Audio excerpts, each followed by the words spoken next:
Welcome to everyone. Welcome to our joint WNS Procurement and CASME webinar looking at indirect procurement in 2024. My name's Crawshaw, the Procurement Content Director at CASME, and delighted to have a great panel for you today to actually share some of our thoughts about what is going on in indirect procurement. Let's do some introductions, and then we'll look at what we're going to cover and get into the conversation. So Justin, great if you could introduce yourself. Welcome to the webinar. Yeah, thank you, Graham, and thank you for being able to participate in today's webinar. Hello and welcome to all of our audience and participants this morning, this afternoon, this evening, wherever you are across the world. My name is Justin Verdon. I'm with Amgen, based in Thousand Oaks, California. I'm Amgen's Executive Director and Global Head of Indirect Procurement. A little bit about myself. I've been in the procurement profession for over 17 years now, the entirety of which I've spent in indirect procurement. So I've done a myriad of roles spanning category management across the spectrum of services that are in the indirect space, as well as a number of leadership roles. In my current responsibility within Amgen, very much focus in on indirects that are really core to the sales and marketing organization, as well as a number of our professional services that are leveraged across our corporate functions and across the enterprise. So again, thank you for the opportunity to be part of this webinar this morning. Cool. Justin, thank you so much. Aditya, let's go to you. Hey, good morning, everybody from sunny California. I'm Aditya Jain. I am based in Palo Alto and have been in sourcing for about 20 years, half in industry like P&G and such, and half in consulting like Accenture and BCG. Done pretty much a lot of categories and roles and indirect, sourcing, transformation systems, operating models and such. But in my current role at Visa, I manage about over $1 billion in spend in indirect for relating to corporate real estate, all the HR, and as well as the professional services. Excellent. Welcome. Thank you. And over to you, Greg. Thank you, Graham, and thanks to my fellow panelists today. My name is Greg Anderson, and I am the North American Practice Leader at WNS Procurement. And WNS Procurement, our mission is to enable procurement to become the top value creator in the business by implementing transformational operating models that are category-driven, insights-led, and digitally enabled. My responsibilities are for all of our client relationships in North America, both bringing in new clients in terms of growth, but as most importantly is making sure that those clients are successful once they partner with us. So great to be here today, Graham, and look forward to the discussion with our panelists. Excellent. Thank you. And a reminder to everyone recording this session, that recording will be made available to you for future reference. If you want to ask any questions, please use the Q&A box. And as always, we'll try to get through as many as we possibly can in the time that we've got allowed for this. Okay, indirect procurement in 2024. You don't need me to say we have been through some very volatile times. Are they still continuing? Well, I think the answer is yes, because we've still got a lot of countries that are having elections this year, and we know that in itself is providing some volatility. But is the light at the end of the tunnel? Are we likely to get some more stability? Looking forward to hearing the panel's views on that. You can't also help avoid the hype around the whole digitalization and AI that's coming to procurement. Not something that you can ignore, but equally challenging for many companies, especially those that are concerned about security or intellectual property having an impact. So it's right in this time of the year that we actually look what really is going on. I want to start with a poll, because I think with so many people, well over 115 already on the call, it'd be fascinating to get your views and then we're going to see how that's aligned with the panel members. So let's go for the first poll, and that should be appearing. Let me sorry. Let's launch that first poll. And what we want to, is that, you can see that? Cool. What we want to ask you is, what do you believe will have the most impact on indirect procurement for the remainder of 2024 and going into 2025? So really the next 12 months. And we'd like to get your sort of views on this. So is it all about the advancements in technology and automation and AI? Is it still the focus on cost optimization strategies? Is it all around the data and insights to help you make decisions? Is it a risk management concern and practice that is evolving? Is it the fact we've got issues around labor and talent shortages, specifically supporting indirect procurement? Or is it about inflation and the effect on contracts and suppliers? You've only got one choice. So having assessed all of those, which is impacting you and your organization for this next sort of 12-month period? We're doing well. We've got about 90 responses. Going to give you just a few more seconds, because I think I love doing this immediate benchmarking, because it gives a real pulse as to what is going on in procurement and what everyone is thinking, whether you're based in North America, Europe, or even further afield. Let's end the poll and then just have a look at those results. I'll briefly sort of talk them through just to make it clear for everyone, and then I want to get the panel's view on this. Inflation. I'm not surprised. Inflation and its effect on contracts and suppliers has just hit the post at 28%. Then the advancements around technology and automation and AI at 25%, and then cost optimization at 21%. And then, as you can see, those then drop quite significantly. So inflation, automation, and cost optimization, or even cost reduction pressures, those are the top three. Everyone agree to that? Aditya, let's go to you first. Do you agree? Is you finding the same as far as Visa's concerned? Right, Graham. I think if we look at the polls here, the top three are pretty, I would expect them to be there. Inflation, CFOs are asking for cost optimization so that they can invest in the business and invest in growth. And that's a lot of opportunities there, a lot of uncertainty in the market. So they're all connected there. But what I'm particularly also intrigued by is that labor and talent shortages and evolving risk management practices are kind of at the bottom of the poll here. So I think it's interesting poll with the top three identified as the right ones, with inflation being the top of mind for people. Excellent. Justin. Yeah, I think this tracks with my experience here at Amgen. I think as the financial pressures exist in our business, my observation is you go to where you have discretion, and oftentimes that discretion is going to be in the indirect spend area and categories. And so it's also not surprising that these three are kind of all interconnected in a way, right? So cost optimization, yes, that's definitely our reality. Inflation is probably a hurdle you have to overcome to create those. And yeah, as I think about technology, this is for us, I would say, still an emerging space to be exploring and understanding from an indirect procurement point of view, not only as an enabling capability in our business, but also how do we use technology as an offset to inflation and to unlock further cost optimization. So not surprising to see these top three, and it definitely tracks with what I'm seeing in our organization. Excellent, thank you. And Greg, just before you answer, I've noticed the corner of my eye a request for that definition or understanding of indirect procurement. Could you elaborate on that, just to make sure we're really clear for everyone?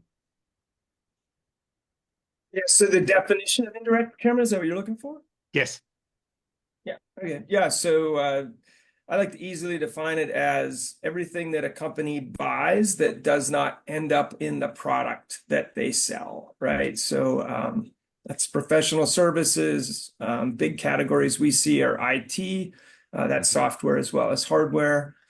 Transportation, if there's a heavy transportation component for a manufacturer, just a company that has distribution, right? So it's everything that doesn't end up in the product itself. Yeah, I would certainly certainly agree that there are a few grey areas for some companies, but let's not get caught in that. What are your thoughts on the poll? Yeah. My thoughts, the one item that was up pretty high, I guess it always is anymore, but technology and it wasn't as specific to Gen AI, but Gen AI is being talked about a lot. But I just saw a survey that came out from an analyst that covers this space and Source to Pay, and basically the conclusion there was right now people are still adopting a wait and see approach with a lot of the emerging technology to see how it works. I think it's a popular topic. I think technology and procurement has been advancing for years, but the application of Gen AI is still being sorted out, I think, by a lot of companies. I recently attended a course to learn about an executive education course my company sponsored through Carnegie Mellon, and a lot of people are still figuring out the data security and the privacy aspects of the data sets, and making sure that the answers, there aren't any hallucinations, an unusual term, but in the answers to make sure that the data sources are accurate. So a lot happening there, but I think we're in the really early innings of Gen AI. In terms of other technology, sure, I think it's a continuing evolution of the procurement technology, a lot of new solutions that are coming into the space, and also a lot of sorting out, I think, of the solutions that are out there today as companies, win and lose in the market. Okay, excellent.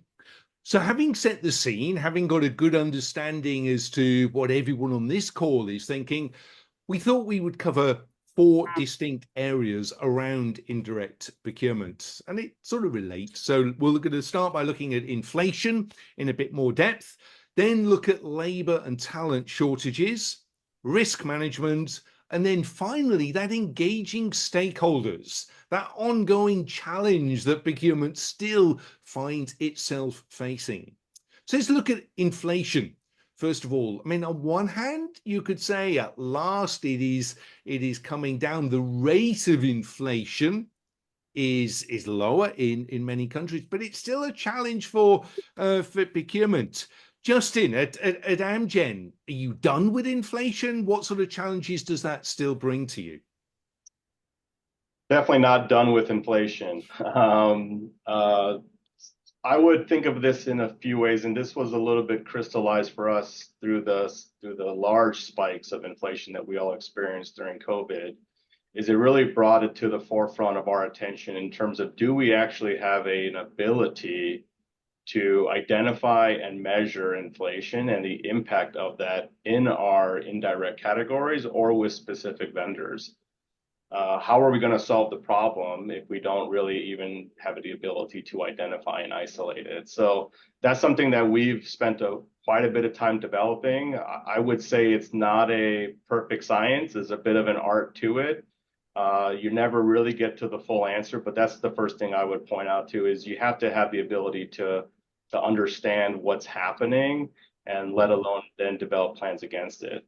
As I think about it, then in our business, there's a few things that it's then created for us, and there's a lot to talk about here, but I'll maybe give one financial consideration and maybe one non-financial consideration in terms of the impacts of inflation. It's no question that through this inflationary period that continues to persist and is still a focus area for us, it's really challenging the indirect procurement organization to really understand our cost drivers and to understand our supplier economics more than we ever had before. I think we tend to sometimes focus on, what are my rates? What's the inflation on my rates? You really have to get below the surface and understand what's going on in your supplier's business to really understand how to unlock the value that can overcome those inflationary pressures. So that's just like a call to action let alone the broader pressures that are put on us now from our CFO orgs, which I'm sure everyone is experiencing. The other thing that I would raise from a non-financial perspective, which I correlate back to inflation, is I think it's changing the landscape in this concept of, as you think about your partnerships with vendors in the indirect space, where are you actually a client of choice? Because where you are a client of choice, how inclined is your supplier to work with you to overcome these challenges? And there's going to be a number of ramifications that we've experienced, ranging from erosion of service. I know we're going to talk about talent a little bit later, but all of these things I believe are interconnected to inflation. And again, that status of how strategically partnered are you with your companies in potentially categories where you have a lot of choices and a lot of competition, sometimes that can make or break your ability to overcome the inflation using, let's say, non-traditional or more strategic levers in order to unlock the impacts of inflation on your business. Okay, excellent. Thank you. Greg, your thoughts on this? Yeah, I think Justin hit on a lot of really key points there. And I would build by saying, looking at US, for instance, across industries, what's projected in terms of wage increases. This year, it's anywhere from 3.1 to 4.6%, depending upon the industry that you're in. And those wage inflation, right? That inflation has to be either managed through some cost reductions at your suppliers, or they're going to pass some of that, or try to pass some of that onto you as a consumer of their services, or whatever even if they're providing goods to you, there's a labor component in those goods. So a lot of companies are coming to us now asking about cost modeling, like to understand, as Justin got to, what are the real drivers? And is the way we're asking for a service to be delivered, for instance, are we our own worst enemy and causing ourselves to pay more for that service because of the way we've spec'd it out? So I think people are looking at what's the result we're trying to drive from that service, and what's the best way to get that service delivered to us to make sure the result's there, but not sort of specify in such a way that we make it more expensive. So there's a lot of attention being paid to the drivers of cost out there, is what we're seeing across our clients. Okay, excellent. Aditya, what's it like at Visa? Yeah, so Visa has a unique position because we get to see about trillions of dollars of payment flows worldwide. So we drive analytics into those payment flows, and we actually have seen that consumer spending has not been impacted because of inflation. So that's a good trend, but we keep a close track on it. But that's on the revenue side for us, and that actually translates on the buy side for us as well, because we have pressures once there's uncertainty. What we are seeing actually in inflation and volatility are connected. Yeah, so we're more concerned about volatility and how do we manage through this volatile period or these uncertain periods, right? And what I'm seeing is that's from a category management perspective. I mean, typically we'll sign contracts between 1 and 3 years, sometimes less, sometimes more. And if anybody's telling me, like you mentioned, there's elections in this year and next year in Europe and Americas, and volatility is here to stay. Yeah. So the question becomes on the buy side, on the indirect side, is how do you manage through this volatility, given that there is inflation, whether regardless of what the rate is. And that really leads to really driving insights into our categories and making bold decisions quicker. So that's where technology comes in. That's where AI comes in. How do you synthesize information very quickly, make a decision? How do you train yourself, and how the category managers to make decisions in uncertain times with incomplete information? Excellent. I know from our experience at CASME, we've seen an increase in the number of organizations issuing out tenders or RFP documents, almost wanting to re-establish the baseline of pricing for indirect contracts, recognizing that because we've had the volatility, the only true way to know what that should cost is either do the modeling, but often it can be easier just to really go out to the marketplace and evaluate what suppliers are prepared to offer in terms of pricing. But whether it is that modeling, the should cost, the total cost of ownership, we may have done that well for directs. I think now's the time we've got to do a lot more detail for indirects. Any other tips from you in terms of perhaps people listening that are struggling with inflation? Maybe if there's no option to switch suppliers, if it's more of a monopoly situation or limited. Any advice on that, how to manage it? I think I can take a shot at it. It's grammar. So one advice I would have is establish yourself with your stakeholders as having a point of view on the long-term volatility, the long-term economics of an industry, and where's demand coming in from, where's supply coming in from, and you have to constantly update it. And one thing you can be sure is because you're not going to be able to predict commodity prices or prices of energy and so on and so forth accurately, but you should be able to predict the trends. And if you have a view on the trend and can have a way to convince factually your stakeholders, your CFO, when is the best time to buy and how much to buy. Yeah, that can be a competitive advantage for you as a function and as for your company as well. Okay, so we're back to that knowledge is power statement that we hear about, and yes, if you've got that, you can then inform and make the right decisions. Yeah, I would just also just reinforce the importance of, sometimes in indirect procurement, I think our relationship with our suppliers can, depending on the spend, be maybe a little bit transactional, or the relationship may be pretty superficial. So I do think as you think about where your critical mass is in your spend queue, you really need to be thinking about development of those supplier relationships, which I think is endemic to folks in the direct procurement space. It's part and core of the business based on the challenges, obviously, of moving around vendors. But in the indirects where, there's a lot of competition, often a lot of choices, if you really want to get true impact to mitigate something like inflation, it really requires deep relationship building with your suppliers, understanding the suppliers you're not working with, which I think is also a commitment of time, and really connecting that back to the business and helping them also understand what those driving factors are. I think Greg mentioned it. It's an important point. I think we see this a lot in Amgen too.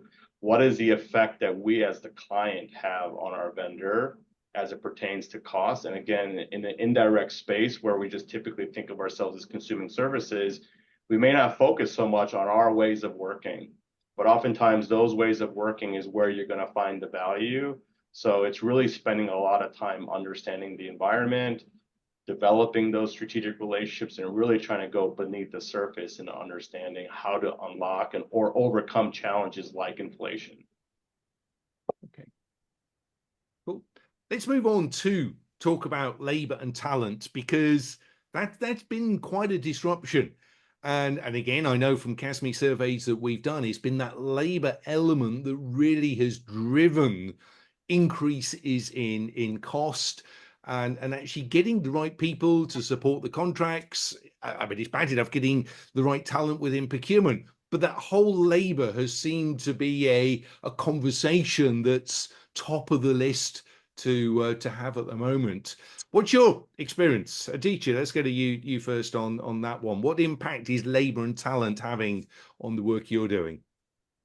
I think it's an important conversation around labor and talent. It's always been, and I think it's less about availability of talent, because when I post roles for hiring, and I feel like I see the quality and the quantity of resumes that come in are tremendous, and it's increased and exponentially over the last few years, and that speaks to how much organizations in the last decade or 2 decades companies have invested in the sourcing function, have invested into the talent of it, and that clearly shows it's a robust talent pool out there. But I think what talent to me means is looking forward. Yeah, how do you position the young and the upcoming talent who are getting into this in this function deliberately and by choice now, and position them for the next decade to 2 decades and such. And I think that's going to be we're at a point of inflection on what talent means to the sourcing and procurement function. Gone are the days from category management. Of course, everybody knows how to do a category management today. How do you do an RFP? How do you do negotiations? Those core skills in sourcing and procurement are well established, and people are coming into this function with lots of skills already through their education, through prior experiences. But the new talent today, I think, is going to be about being able to operate in an agile organization. And what I mean by that is, it's like not having, okay, I'm going to do an RFP, or this is my category, and I'm going to manage that category and from one end to another end, right? I'm going to do the spend analysis. I'm going to do the RFPs. I'm going to do supplier relationship management. But you could have actually a group of people with core skills coming together, solving a problem, and then going back and doing something else, solving another problem. So this iterative method of coming together in a team, functioning as a team, having your own value add into that team and solving that problem is core now. Excellent. Thank you. Greg, what's your assessment based on Yeah, all I the think conversations you're having? Yeah, people are that we talk with, our clients and prospects out there, and just people I speak with at conferences and other places, are really looking for what is the right team to sort of take us to that next level. So procurement's been fulfilling its promise, making a bigger business impact. Things are going great. And now they're starting to top out. I think that you said, people know how to do category management. Some do it way better than others. I'll submit that. But what if the skill set that I think is probably the most valuable, if I was coach, I have 4 children, they're all in their 20s. I would say, listen, learn how to tell stories to convey what you're trying to get across in terms of communication. And that can help you. Let's say you are a category lead and you're going out to a stakeholder in the business and trying to be more involved earlier, right? Everything that procurement wants to do to be able to help them generate value. Storytelling is a super powerful means of doing that. People tend to remember those stories.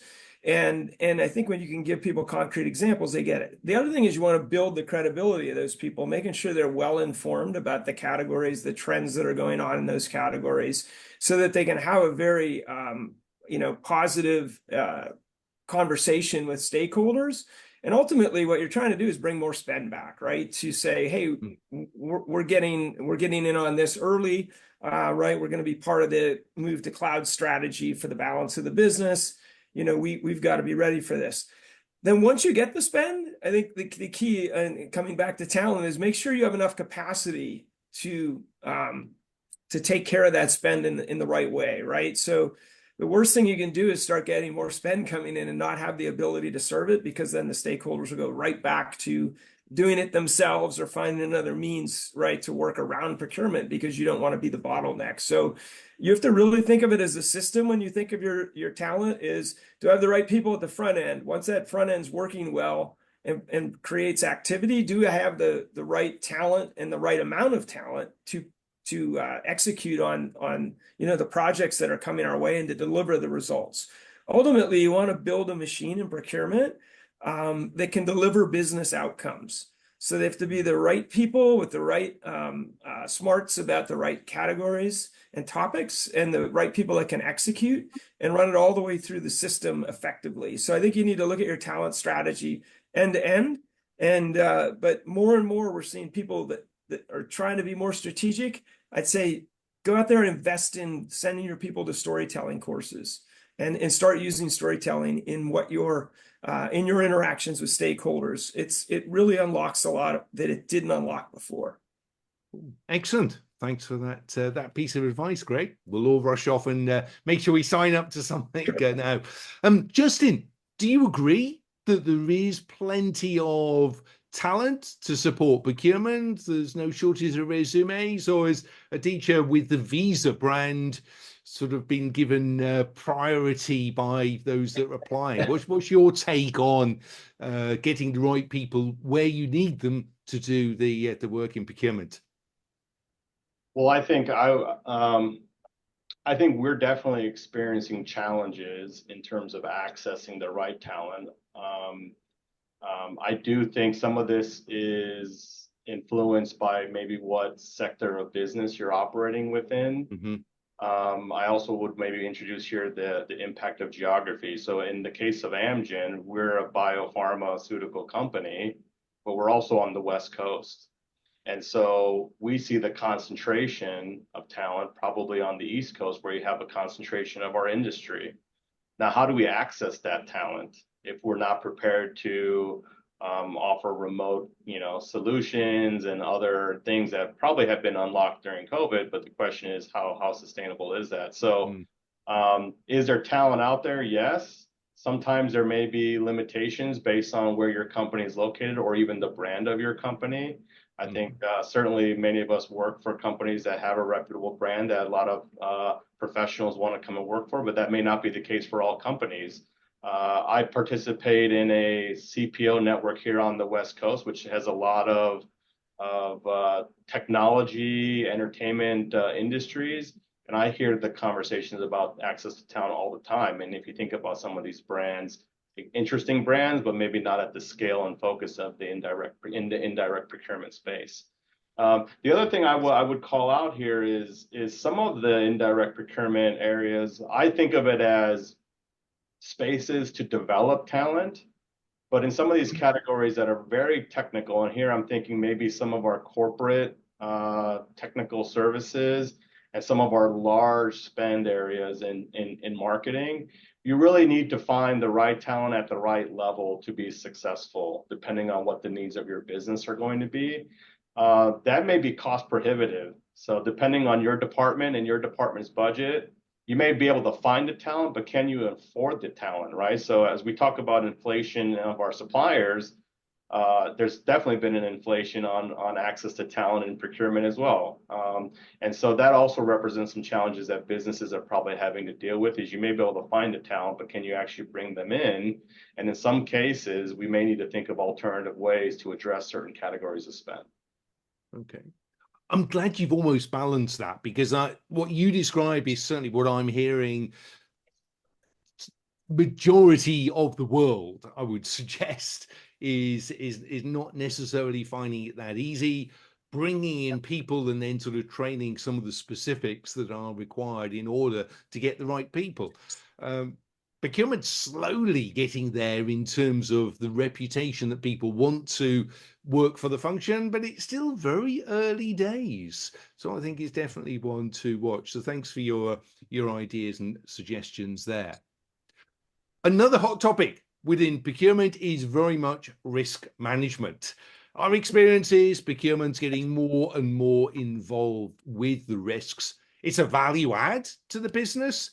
Really keen to get the views. I'm going to go back to you, Justin, now. What are the views in terms of risk management at Amgen, and what challenges do you still face? Yeah, this is a very challenging space to kind of get our arms around. So I think the first challenge is within an enterprise in general, what is the role of procurement in managing a variety of risks versus other functions, right? So we're all working in a matrix organization where you're interacting with IT organizations that are probably looking at cybersecurity. You're going to have legal functions that are obviously looking at risk to the business, et cetera. You may have other third-party, risk management groups that sit in various forums, et cetera. So I think the first thing is identifying where does procurement fit within this ecosystem of risk management, number one. In terms of specific risks that we're seeing, and again, there's a lot here, so I'll only pick on a couple maybe, but certainly there's the emergence of cybersecurity risk. We're experiencing that. It almost feels like the frequency of that has gone up significantly over the last year or two, and I would suspect that trend to be continuing. And as I think about cybersecurity, we do a lot to really align what are the expectations from a cybersecurity point of view, data security point of view with our suppliers. But we're also increasingly seeing the risk not necessarily with our suppliers, but with our suppliers. So how do we think about our extended supply chain and deal with something like cybersecurity? That's I think a real challenge for us. There's obviously also a number of things in the financial security space, and again, I'm sure many of our companies are using a variety of market intelligence tools that help us understand the financials. But again, I think that's an ongoing thing. Again, in the context of also inflation, this is something that we have to look at, particularly with smaller businesses. I think many of us probably work with small, diverse companies. We have certainly seen financial risk emerging as we look at some of those types of suppliers. Excellent. Any key tip in terms of cybersecurity? Where should someone start if they've not done anything on it at all? Well, again, I think you first got to define what are your requirements.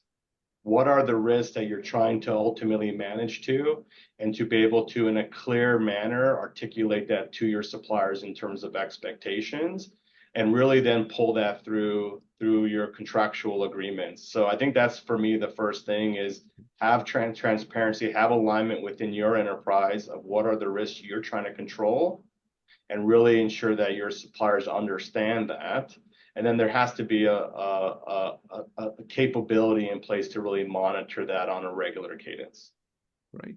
Teacher, what's your thoughts? I'm sure cybersecurity is key to Visa. Any other risk management areas that you're working on? Absolutely. I think, Graham, what's happened in the last few years is that there's emergence of data and cybersecurity, those two elements from a risk perspective. And Visa, where we run one of the most secure networks in the world, cybersecurity, there's absolutely zero tolerance to any risk taking in cybersecurity, and that has significant impact on sourcing, because when we try to sign a new contract or onboard new vendors, obviously we are given the responsibility of making sure that our supply base adheres to the expectations that we have around data privacy and cybersecurity requirements. Yeah, so that has an impression on our stakeholders that the process has been elongated. One of the things that we have done is educate our both internally and our external supply bases to make sure that they understand where we stand, or where Visa stands in terms of data privacy as well as cybersecurity. Yeah, and working together. Let's just get reasonable here. Sometimes we over-index too much on conservativeness. Yeah, so we have to be a little bit more targeted and precise on what specific areas of cybersecurity are we focused on, what specific areas of data privacy, which categories are we more focused on, which more are less sensitive to, and where are we. And we have had to change behaviors as well. Where are we sharing PII? Where are we not sharing PII? Today, everything that we buy, or most things that we buy, have some sort of a digital component to it, whether it's an app or it's some sort of a reporting and such. So we're having to actually look at our requirements, look at our specifications, look at our processes internally, as well as how we train our people to navigate through data privacy and cybersecurity, educate stakeholders. All of that has just increased the workload within the sourcing function. Yeah. Cool. Thank you, Greg. What would you like to add? Yeah, I think I can add maybe a different perspective on risk too. I think if you look at procurement's generally dealing with supply risk, right? It's something related to the people you're choosing to do business with. So if we start there, then I think risk is really difficult, right? I'm not going to pretend there's an easy answer here, because it seems like you're always compromising. If I have less suppliers and I consolidate down to one, I'll have less risk, right? Because there's less people, that could cause problems. But what if something goes wrong with that one and only supplier I have, right? So now I'm creating risk by eliminating other risk. It's really tough to balance that out. So I think segmenting suppliers and looking at them from a risk perspective and saying, okay, what impact can they have on our business? The worst supplier segmentation starts just by doing it with spend. And that's where a lot of people would naturally start. We spend a lot of money with them, but if you spend a lot of money with an office supplies supplier, if something goes wrong there, you're fine. You can flip that in one day, right? It's not going to shut down your business. But it might be a supplier where you don't have a massive spend, you have a reasonable spend, but if something went wrong there, they could really impact your business, right? So that's why we encourage our clients to look at the impact that that supplier can have on your business, and then come up with an appropriate risk strategy for people in that cohort. And then you have different levels of risk management that you apply to those cohorts of suppliers based on impact to the business and anything else that's of concern, right? I realize any cyber risk of one supplier way down in that tier of cohorts could cause you big problems if there was some kind of a data breach that came in through their system into yours. But I think most risks can be managed more effectively if you segment your suppliers out and say, okay, how do we want to manage the high impact suppliers, the medium impact suppliers, the low to no impact suppliers, and manage them appropriate. Put the right controls in place, the right monitoring in place, the right contingency plans in place for the high impact ones, obviously, and spread your risk out through dual sourcing and other means to make sure that you're not boxed in too much when it comes to risk, and it can hurt the business. Excellent, thank you.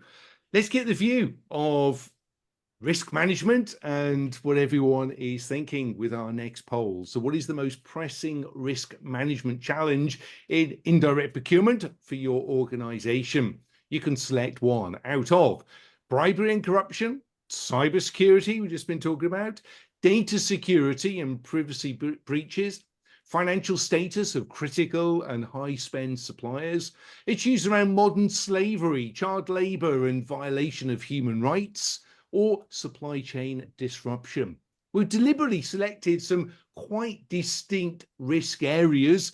Of course, you're probably faced with them all, but we want to know what is the main emphasis that's causing concern that you perhaps would like to address as soon as you possibly can. Literally a few more seconds. You've only got to choose one, so the results are coming in thick and fast. The most pressing risk management challenge, and then very briefly, I'll get everyone's sort of view on the results there. Still coming in. Excellent. In the interest of time, I'm going to end that poll. Thank you for that, and I'm going to share the results. Almost no surprise based on what we've been talking about. Data security number one at 33%. Followed by actually supply chain disruption, just at edge, a couple of percent above the cyber security breaches. Let's just focus on supply chain disruption. Any comments? Is this under control as far as you're concerned at Amgen and Visa, or does it still keep you up at night? Any thoughts to share? Justin? The thought I would add here is, and again, this is really coming from an indirect procurement point of view where I see some significant differences with how we manage suppliers versus on the direct side. So I'm sure many of us have within our companies what I think of as like operational or capability teams, whether that's in a shared service role, or et cetera, that are managing a number of these suppliers. I think that the capability of managing suppliers operationally from a performance point of view, and then vis-a-vis from a supply chain disruption point of view, I see as still an area for growth for our company, and I'm guessing maybe for a lot of other companies. In the past, these groups are really focused on obviously operational performance and delivery of the services to the business. But when that service goes down, what we're finding is we didn't really have risk mitigation plans in place when the supply chain was disrupted. We didn't really have plans in place when cybersecurity breaches are happening, et cetera, et cetera. So I think this is really a call to action for a lot of these shared service functions to really think more on the operational control side of their capability versus the customer service side, let's say, of what they do. And in this space, I think there's definitely an opportunity for procurement as an advisor and partner to these groups to really think through. Now, that may come through the form of an SRM or other models, but again, I think this is a real space and opportunity for procurement to really drive what we think of as value beyond savings, really driving supply chain continuity, and really having a much more holistic approach to operational management.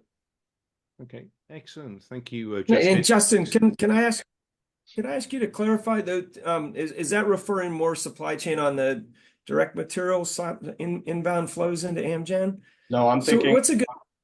of an indirect category that has a supply chain? I'm always interested in understanding this. So if I think first from a professional services, you're going to have a number of, let's think of it as, your business travel operations, your payroll operations, your HR service operations. On the marketing side, you're going to have centralized capabilities, whether that, media, event planning. So these are all going to be operational groups that are managing your biggest suppliers. Oftentimes they're focused on, let's say, excellence of service or customer experience internally. They're not necessarily focused on risks and business continuity when those emerge. Whereas when I observe how the maturity, if you're in a manufacturing environment where you have large manufacturing partners, there will also be operational groups that manage those relationships. They're much more rigorous and much more robust in terms of how they just think about these ideas around risk. And so those are some examples I would give. Excellent. Thank you. In the interest of getting the most that we possibly can in this hour, I do want to move on to our final really hot topic around stakeholder engagement. You'd have thought this wouldn't even be an issue, but we hear time and time again the ongoing challenge. So I'd love for the panel to share their views as to how successful engagement can take place, especially with those stakeholders that are reluctant to engage or work with procurement. What's the secret there? Aditya, would you like to kick off? Do you have engagement problems at Visa, or does everyone love procurement? Yeah, well, I don't think engagement issues are spotty. Some stakeholders are clearly established that sourcing and procurement add value and to love to engage, and so that we have a problem of plenty with them. And some stakeholders would say, all right, the processes, and let's go to sourcing and procurement when we need to, and then that's about where their engaging is. Overall, I would say the sourcing and procurement function over the years has added so much value that we would say that there's a lot of significant traction. Those conversations around engage us early, engage us at the right time, they're there, but they're certainly getting reduced. The question now becomes, why are they engaging us? How are they engaging us? And how do we react to what their expected stakeholder engagements are? So I see a spectrum of engagement models within emerging with our stakeholders once they engage us. One is clearly looking at us as advisory, so go deep into what problem they're trying to solve. We have an equal seat at the table, not an early seat at the table, but we're just having the equal. There's gone are the days that they're a client, we're a service provider, we're a group that is trying to solve a problem, and we have our expertise, whether it is commercial, bringing in commercial acumen, our knowledge of the industry, our knowledge about supplier business models. So that's where I think it's more exciting, where our stakeholders are starting to engage us as more business advisors than as simple sourcing and procurement. You go do an RFP and do a deal. Give you an example of that is like, if let's say today hybrid work models are here to stay. Yeah, some companies would have 2 days, some companies would have 3 days, some companies have more than 3 days, but just 2 to 3 days is something. That on the indirect side, that causes variability in our demand. For example, office space, all the services that our corporate real estate guys are offering, there's an extreme amount of variability when people are in the office and people are not there in the office. Yeah, how do you manage through that variability, and what kind of supplier models do you engage with? Yeah, that's something we have to work with our stakeholders and work with our suppliers. And frankly, we have had to change the business model of our suppliers to make sure that their cost structures, their business models can flex with the variability of demand. Yeah? Right. And that's delivered cost savings, that's delivered cost optimization. So those are the things that our stakeholders are starting to engage our sourcing and procurement functions. Thank you. Justin, any tips to share? Yeah, I would advise maybe a few core principles here that I think help us to be more impactful in terms of engaging and influencing our business partners in the indirect space. I think the first one is really something we have to own as procurement, which is we got to do our homework. Indirect procurement is a broad and diverse set of services and capabilities that touch a lot of the functions in your company. You need to really invest time in understanding, your stakeholder map as a starting point. And this isn't just knowing who the people are, but really understanding what are their priorities, how do they take in information, right? If you're interacting with a marketing executive versus a manufacturing executive, you are not dealing with the same type of personality. So you really have to understand how to interact with a diverse set of business executives, number one. I think we really got to lean in and understand how well do we know the business, right? Do we understand our business goals? Do we understand what incentivizes them to do things in terms of their behaviors, in terms of decisions they make? How well do we really understand the financials of our business, et cetera? So that's kind of the first principle I have. And there's a number of other things we could talk about in terms of do your homework, but that's kind of the first thing, is take accountability to how deep do you understand your business. The second principle I would introduce is really come as an enterprise leader first and a procurement leader second. At the end of the day, we're solving business problems, and we're looking at how do we enable some of those solutions through procurement. Again, it goes back to my first principle. The more you understand the business, the more you can bring that enterprise leadership to the leaders that really helps them solve a myriad of problems. My final principle then is really empower your leaders to be accountable to the outcome. We spend a lot of time procurement speak, showing often kind of the value through procurement. I had this conversation with a marketing executive recently that, when we onboard, marketing to certain procurement projects, we're kind of using them as a voice of customer, but we're not really empowering them to be accountable to the outcome of what we're doing. So I think that's another aspect there. And this is a little bit of a soft skill principle. There's a way of driving to where we want to go as procurement, while also bringing them along the journey and also having them really take ownership of what we're trying to do, which ultimately accelerates what procurement's priorities are going to be. Cool. Excellent. Thank you, Justin.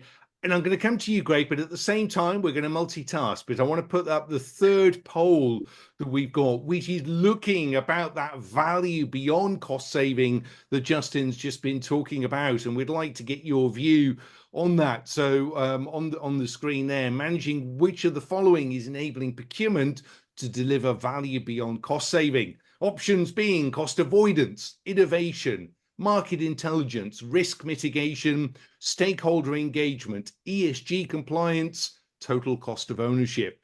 So you can look at selecting that, but you can only select one. Greg, whilst people are responding, what are your thoughts in terms of that stakeholder engagement piece? Sure, a quick summary. So I think first and foremost, you have to go in there with a business mindset, as Justin spoke to, and say, what outcomes is this person, understand what outcomes they're on the hook to deliver for the business. Those are often very publicly well-known within the business. If not, just ask.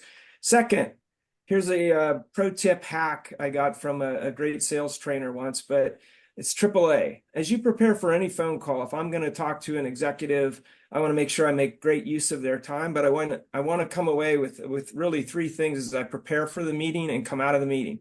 First, what answers am I looking to get from this conversation, right? Through the discussion we're about to have, what answers do I need to know so that I can help this person and build confidence with this person and really show them I can help with those outcomes. Second, what actions do you want them to agree to? Actions. What actions, they're going to give me more information on the initiative. They're going to share their latest presentation. They're going to share some financial numbers that they have to hit, whatever it is.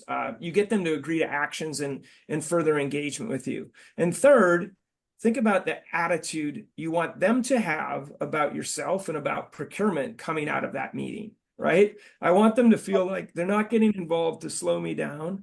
They're not getting involved to be a compliance cop. They're getting involved to help me achieve what I need to achieve. And I can really feel that. And it has to be genuine. You can't BS your way through this, by the way. You have to be genuine and you have to understand what they're doing. So that's what I encourage people to do. Any call you have, AAA, answers, actions, and attitude. Excellent. Great piece of advice there. Thank you for that, Greg. And actually sharing the results of that value beyond cost saving. Stakeholder engagement has got the longest line at 31%. So it's really reassuring the sort of how everything all dovetails sort of nicely together, whether it is the work that you're doing on inflation, the challenges with labor and talent, the challenges around risk management, and actually making sure you're delivering what your stakeholders are looking for. Any final comment from the panel? Aditya, final thoughts? I don't know how you'd sum up our last hour's conversation in a statement, but any final message for everyone? Yeah, I think it's an interesting space to be in, sourcing and procurement, and it's a function that has come a long way, and it's got its relevance even more embedded within the enterprise here. In many roles that I've had, one key thing has emerged is that how you manage the stakeholder and your connection with the stakeholder, your connection with the business, how you create an impact for them and for the business is key to success in any role, in any sourcing and procurement role that you have in the organization. Excellent. Thank you. Justin? Yeah, I would agree. I think indirects is an exciting place to be right now. There's obviously a lot of pressure facing a lot of different companies. I think indirects is where a lot of that impact is going to have to be driven out of. I also think it's some of the spaces where, you know, company executives know the least about. And so I think in that context, that presents a real opportunity for impact from a procurement point of view to really lead in terms of understanding of not only what these categories are about, what are the solutions, and I think that's very exciting to be in such an influential position.